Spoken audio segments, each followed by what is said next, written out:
சில நேரம் சிலர் சுகத்துக்காக ஜெபம் கேட்டாங்கன்னா நான் முதல்ல இதை வாசித்துட்டு ஜெபம் பண்ணுவேன். அது ஏன்னா நிறைய பேருக்கு விசுவாசம் இல்லை இயேசு சுகமாக்குவாரான்னு. மத்தேயு 8:1-17 வாசிக்கிறதுக்குள்ள விசுவாசம் வந்துடும்.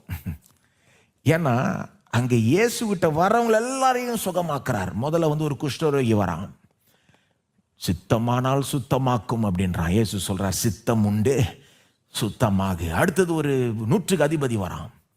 அவன் சொல்றான் என்னுடைய வேலைக்காரனுக்கு சுகமா இல்லை. ஏசு சொல்றான் நான் வரேன் சுகமாக்குறேன்னா அவன் சொல்றான் நீர் வரவே தேவையில்லை, நீர் என் வீட்டுக்கு வர்றதுக்கு நான் பாத்திரன் அல்ல, ஒரு வார்த்தை சொன்னீர்னால் போதும். ஏன்னா எனக்கு புரிஞ்சிருச்சு உங்க வார்த்தைக்கு வல்லமை இருக்கு. நீர் பெருசா ஒன்றும் செய்ய தேவையில்ல, தொட தேவையில்ல, இதை செய்ய தேவையில்ல, அதை வார்த்தை ஒரு வார்த்தை சொன்னா என் வேலைக்காரன் சுகமாயிடுவான். ஏசு அவன் விசுவாசத்தை கண்டு அசந்து போய் சொல்றாரு சரி நீ விசுவாசிக்கிற மாதிரி ஆகட்டும் அப்படின்னு போ, உன் வேலைக்காரன் சுகம் அடைவான்னு சொன்ன அந்த அவர்லே அந்த மணி நேரத்திலே அவன் சுகம் அடைந்தான் எழுதப்பட்டிருக்கு. அடுத்தது பேதுருனுடைய வீட்டுக்கு போறாரு. பேதுருனுடைய மாமியை ஜுரத்திலிருந்து குணமாக்குறாரு. அடுத்தது ஏராளமான ஜனங்கள் அவர்கிட்ட கொண்டு வரப்படுகிறார்கள். மத்தேயு 8:16 ஏராளமான ஜனங்கள் கொண்டு வரப்படுகிறார்கள். அங்கே அதில் பிசாசு பிடிச்சவங்க, வியாதிப்பட்டவங்க எல்லாம் வராங்க. அங்கே என்ன சொல்லப்பட்டிருக்கு, இயேசு பிணியாளிகள் எல்லாரையும் சொஸ்தமாக்கினார். எல்லாம் சொல்லுங்க, பிணியாளிகள் எல்லாரையும் சொஸ்தமாக்கினார். எல்லாரையும் எல்லாரையும், அதுதான் எனக்கு விசுவாசத்தை கொடுக்குது. எல்லாரையும்.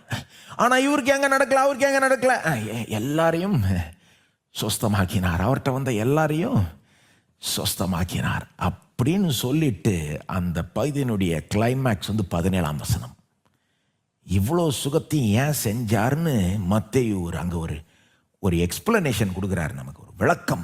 ஏன் இயேசு இத்தனை பேரையும் சுகமாக்கினார்? விளக்கம் என்ன? 17ஆம் வசனம். அவர் தாமே நம்முடைய பலவீனங்களை ஏற்றுக்கொண்டு நம்முடைய நோய்களை சுமந்தார் என்று ஏசாயா தீர்க்கதரிசினால் உரைக்கப்பட்டது நிறைவேற வேண்டும் என்று இப்படி நடந்தது. என்ன வார்த்தை, என்ன சொல்லுது? இயேசு சும்மா அந்த நேரத்தில் ஏதோ சுகமாக்கணும்னு சுகமாக்கலையா, ஏசாயா 53:4 நிறைவேற்றும்படி சுகமாக்கினாராம்.